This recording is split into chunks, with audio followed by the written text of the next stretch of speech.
friends. I'm excited to come to you live today.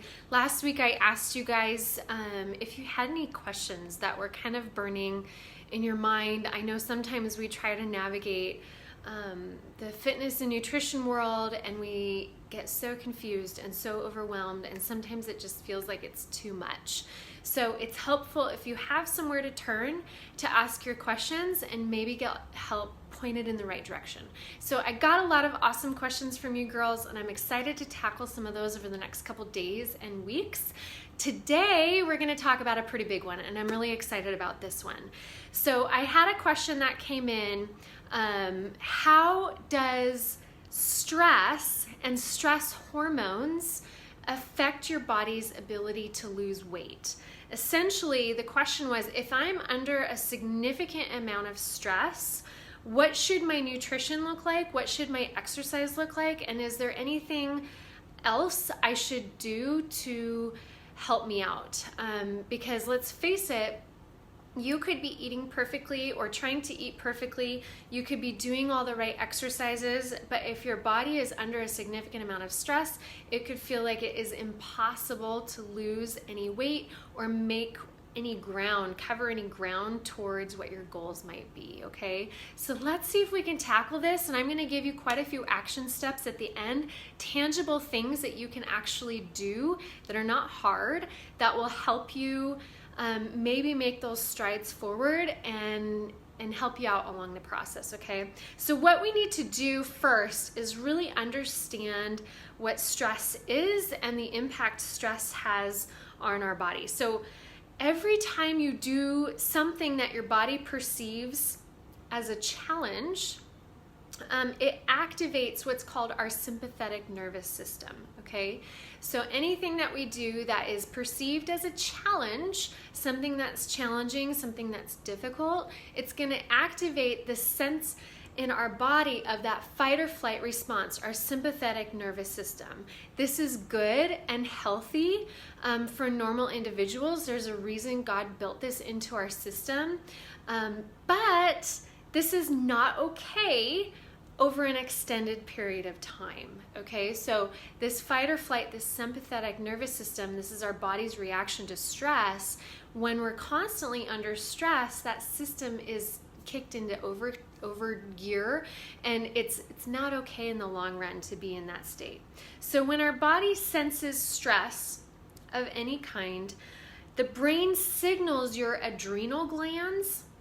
You actually have glands in your brain and glands in your adrenals that release hormones, and the two big hormones that are released are cortisol and adrenaline, okay? It's easy to remember the adrenaline one because it's from your adrenal glands, adrenaline, right? We know adrenaline, it gives you that pump and that ready to go feeling. Cortisol acts in conjunction with that, and they both have a purpose and a reason for being there. The problem is when you're under a constant stress, your body is constantly stimulating that hormone production, and that's where things can take a turn for the worse. Okay, so that's what can sometimes lead to what you may have heard of as adrenal fatigue, where those adrenals are being stimulated so consistently and on such a regular basis that it's getting almost overburdened, that they're overproducing so much of those fight or flight hormones that your body starts to go into this adrenal shutdown. It's this cyclical pattern of stressful circumstances or stressful challenges that can signal that adrenal response. So I'm not expecting you to understand all of that. I don't understand all of it to get really deeper. I'm not a doctor or a naturopath, but there are things that we can do to help break that cyclical pattern where those hormones are constantly being stimulated to release. So the cyclical pattern can cause a couple things. It can lead to multiple health issues, and the one that you really are concerned about primarily is it definitely leads to weight gain, or it can also lead to an inability or a difficulty to lose any weight. So you might almost be in a holding pattern at 20 or 30 pounds overweight and feel like there's nothing you can do about it. Even though you're trying so hard on every other area, it feels like this weight is not budging. I don't know what to do. Most likely, you're probably under a significant amount of stress where those hormones are being pumped through your system so consistently that we need to work on getting those back down to a regular cyclical level, okay? A regular level where it's healthy. So what can we do to help break the pattern so that you can actually make some progress with your health goals, okay? Number one is adequate nutrition. Okay, so now we're getting into the nuts and bolts of this. This is what you really want to know. So the first thing we need to make sure of is that you're getting adequate nutrition. Usually when we're in that place where we want to really lose weight, we want to lose fat, and we feel like nothing's budging, our immediate thought is to pull back even more, to restrict even more. But what that does, your body is going to sense that as another level of stress, another challenge that your body is having to undergo. So we need to make sure that your body is not deficient or deprived, and will sense that as stress because it will make it even harder. Okay, so it's so important that you eat enough. Really important that you eat enough. When you're skipping meals, your body's sensing that as stress. You're starving. You're under this stressful state. So it's important that you find a rhythm with your meals throughout the day. Do everything you can to not miss a meal. Make sure you're eating at all the major meal times, breakfast, lunch, and dinner. Make sure that you're even putting in snacks in there so that you're getting enough food throughout the day.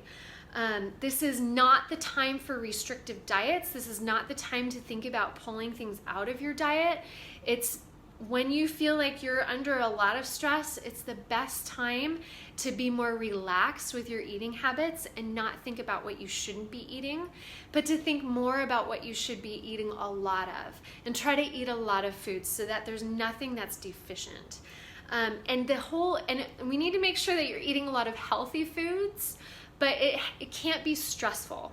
Okay, so if trying to eat healthy food, it becomes a stressor, then that's counterproductive also. We need to make sure that you can access healthy foods, and a lot of them on a regular basis, and that is not stressful for you. Something like a meal plan is incredibly helpful. It takes the decision fatigue out of it, because sometimes just coming up with what to have for dinner is incredibly stressful. So having a meal plan in place is really helpful. So that takes that stress out of it. Doing some click list style of grocery shopping, where the shopping, you just do it online and you have your food ready for you, that takes a lot of the stress out of it too. So healthy eating, try to eat healthy, but don't let it be stressful for you. The next thing is appropriate exercise. So it's important that your exercise, if your body's under stress and you're trying to balance out these hormones, that you're getting enough appropriate exercise. Now, in the beginning, I said that it's important that your body undergoes a certain amount of stress, that your cortisol and adrenaline need to be triggered appropriately, but they can't be triggered so much that they're always on high. So it's my recommendation that you appropriately trigger these hormones with a good high intense workout, no more than twice a week, okay? So I would say that twice a week, if you spend 30 to 45 minutes charging your system with a high intense workout, and that can look like strength training with weights, so weightlifting. It can be a HIIT style workout, the high intensity interval training style, but hopefully working your entire body where you're charging and running your muscles, and you're giving your body and your hormones that feedback that they need to produce the proper amount of hormones, okay? This is gonna stimulate your thyroid, it's gonna stimulate your metabolism boosting hormones. That's important, but we can't do too much of that. We can't let exercise become another stressor, and so we have to buffer all of those, or just 2 of those high intensity exercises or workouts with a lot of really low intensity active recovery style workouts, okay? So something that would qualify for that would be like a yoga class, something that's just body weight, a lot of long holds where you're not working really, really hard, you're not jumping, you're not doing power work, it's really just body weight working on mobility. A good stretching session would be good too. Foam rolling, if that feels comfortable. I know for a lot of people when they first start foam rolling, that's really stressful to learn how to foam roll. So if you can foam roll comfortably, definitely try foam rolling.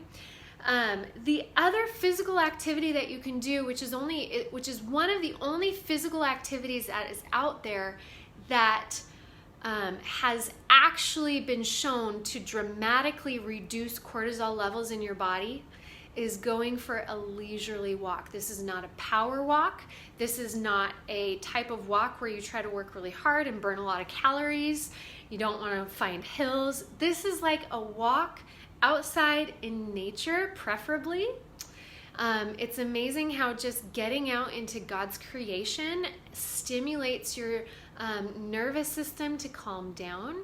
So I highly recommend that throughout the week, if not daily, you carve out time to go for a leisurely walk that you can go at a slow pace where you're not trying to pump and get a lot out of it. Tell yourself, that's not the point of this. I'm not trying to burn calories here. Just go at a really slow pace, work on breathing, look up, look around at creation. And that has been shown to dramatically reduce your stress levels in your body, okay? So 2 high intensity workouts a week, no more than that. Buffer that with a lot of low intensity workouts, especially walking. The other thing that I recommend that you do on a daily basis, if not multiple times a day, is learn how to breathe properly. This is another physical activity that you can do that dramatically can reduce your stress levels in your body, that sympathetic nervous response. So it's important to learn how to breathe properly, because a lot of us, when we're stressed, we breathe with our neck, we breathe with a lot of accessory muscles. So it's important to learn how to breathe with your belly, to inhale through your nose and fill up your belly, and then exhale out through your mouth and feel your belly pull back in. This is teaching your diaphragm how to breathe properly. One of the best things you can do is to actually count and time your breathing. So you can practice breathing, inhaling for a full 5-second count. You're gonna hold that breath for 5 seconds, and then a long, slow exhale for 8 seconds, and only focus and think about the counting. Don't think about anything else in life.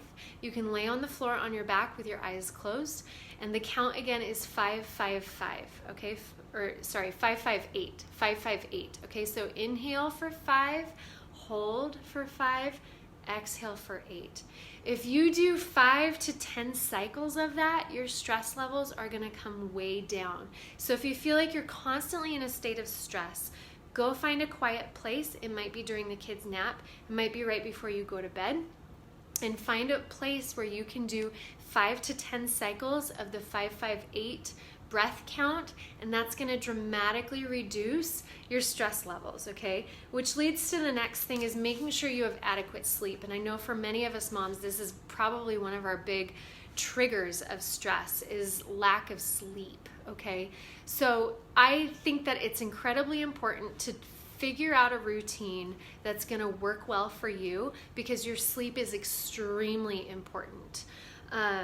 Create a sleep routine. Create a routine that you're going to bed at the same time every night, you're waking up at the same time every morning. The whole process of going to bed needs to be very similar. Every night, try to shut off electronics, try to dim the lights, read, do something relaxing where you're kind of out of your mind. Maybe pray, listen to worship music. Things like that are going to help tremendously to get you set up for sleeping. I call those like wind down strategies. I do them every single night. I'm pretty much I'm like clockwork, and it's amazing how your body can really get used to those stress reduction strategies at nighttime and prep you for good, relaxing sleep. Couple more things, hang with me. Identify your stress triggers. It's important that you know what is causing stress. I think we all probably know, but to identify them, to put a name to them, and to notice them when they happen throughout the day, and so you have some strategies to combat that stress when it happens. So if you can identify what those triggers are and have some good stress combating strategies in place when they happen, it could be as simple as working through your breath technique, that 5-5-8 count breath. It could be going for a walk, right? That leisurely walk again. Those things are all going to help be good stress reduction strategies when you're feeling triggered. Because I think a lot of us will reach for food as a way to kind of calm our stress. That never works. It doesn't work. In the long run, it really doesn't. Some really practical things is try to decrease your caffeine consumption. Caffeine triggers your adrenaline. And when your body is pumping adrenaline out so much anyway because you're under so much stress, and then you get that extra jolt of caffeine, it's just going to create this really bad cycle where you're having trouble sleeping, and so you try to medicate that with caffeine, and then your body is going to produce even more adrenaline, and that's going to trigger your cortisol, and so it can just become this really bad cycle. So I highly recommend that you pull back on the caffeine, try to limit it, try to switch to maybe teas, decaf coffee if you need to, switch to calming teas like a chamomile style tea that actually works well for you and does what coffee doesn't, okay? Consistency, this is the biggest thing, guys. So when our bodies are under stress, for a lot of us, it's because we live in such a roller coaster world where there's no consistency, there's no set pattern. We don't know, we're having to constantly be flexible and say, hey, I'm okay, I'm a flexible person. But what it's really doing inside of us is creating so much stress. So it's so important to find consistency, a consistent pattern to your life. You're not going to be able to change your stress overnight, or you're not going to be able to change your body's stress response overnight. It's something that's going to take some time to almost re-educate and retrain your body. Could take a couple weeks, could take a couple months. If your metabolism is highly affected, it could take a year or two. But the only way you're going to make strides towards that is to be consistent with all of these stress reduction strategies, okay? So I'm hoping that's super helpful for those of you that are battling so much stress in your life and feel like you're on this never-ending merry-go-round where you're trying to lose weight, you're trying to change your body, but you've been going to, I gotta work out more, I gotta eat less. It's probably backfiring, okay? So if you joined late, make sure you go back and watch all the way back through all the suggestions I made with your nutrition and with your exercise. Let's see if we can break this cyclical pattern where your body is being triggered to produce a lot of cortisol and that adrenaline, and see if we can get your body back into that perfect state where you're able to finally make strides with your weight loss. Thanks for joining me, you guys. I wanted to show you one more thing. Part of my coaching program, I actually created a whole new tracking sheet that gives you a way to track your stress and gives you kind of a stress rating, a way to look at your stress triggers over the course of the day, to write down the strategies that you used, to even record your motivation level that day and even your energy level. And there's also a whole place to track your sleep. So this, just tracking it and getting a good grip on, okay, where am I even at? How stressed am I actually? Am I off the charts and I don't realize it? Maybe my stress is all over the board. So once you start tracking, you can have a better idea of what your coping mechanisms are and what you should be using instead, and you're hopefully start to see that trend go in the right direction. If you want access to my tracking charts as well as so many other incredible guides, make sure you sign up for my coaching program. It's only $1 to try. You won't regret it. But anyway, keep your questions coming, you guys. Up tomorrow or the day after, we're going to tackle body types. And what I like to say, how we're created in God's image. So stay tuned for that. Thanks for joining me, you guys, and we'll see you next time.